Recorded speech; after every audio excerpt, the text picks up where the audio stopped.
कांग्रेस नेता और राजस्थान के पूर्व मंत्री अशोक चांदना ने बीजेपी सरकार को घेरते हुए कहा है, अडानी ने देश तो खा लिया है लेकिन बूंदी की एसीसी सीमेंट फैक्ट्री को नहीं खाने देंगे। 1 महीने में फैक्ट्री दोबारा शुरू करो वरना ऐसा आंदोलन होगा जिससे जिला प्रशासन भी झेल नहीं पाएगा। आखिर बूंदी की एसीसी सीमेंट फैक्ट्री को लेकर इतना बड़ा विवाद क्यों खड़ा हो गया है?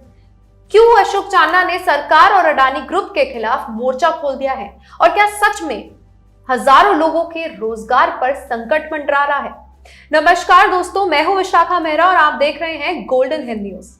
दरअसल बूंदी के लाखेरी में स्थित एसीसी सीमेंट फैक्ट्री को लेकर पिछले कुछ समय से चर्चा तेज है। स्थानीय लोगों, व्यापारियों और फैक्ट्री से जुड़े परिवारों का कहना है कि फैक्ट्री की स्थिति और उसकी गतिविधियों में आई रुकावट का सीधा असर रोजगार और व्यापार पर पड़ रहा है। आपको बता दें कि एसीसी सीमेंट फैक्ट्री प्लांट कोई आम फैक्ट्री नहीं है। इसकी स्थापना साल 1912 और 13 में हुई थी और इसे एशिया की पहली सीमेंट फैक्ट्री भी माना जाता है। यही वजह है कि बूंदी और लाखेरी के लोगों का इस फैक्ट्री से सिर्फ आर्थिक ही नहीं बल्कि भावनात्मक जुड़ाव भी है।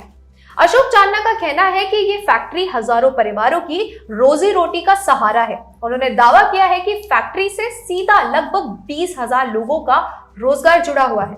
अशोक चांदना ने बीजेपी सरकार पे हमला करते हुए कहा कि सरकार को तुरंत अडानी ग्रुप के अधिकारियों से बात करनी चाहिए और जनता को बताना चाहिए कि आखिर फैक्ट्री को प्रभावित करने या बंद करने की जरूरत क्यों है।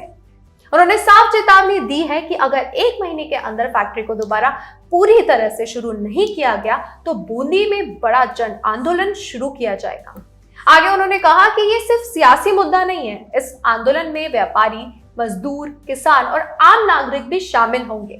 आगे उन्होंने कहा कि अगर व्यापारियों पर हमला हो रहे हैं और कानूनी व्यवस्था बिगड़ चुकी है तो सरकार को खुलकर स्वीकार कर लेना चाहिए कि वो कानून व्यवस्था संभालने में असमर्थ है। इस दौरान अशोक चांदना ने जिले के कानूनी व्यवस्था पर भी सवाल उठाए और तीखे अंदाज में कहा, व्यापारी और किसान खुद को सुरक्षित महसूस नहीं कर रहा है।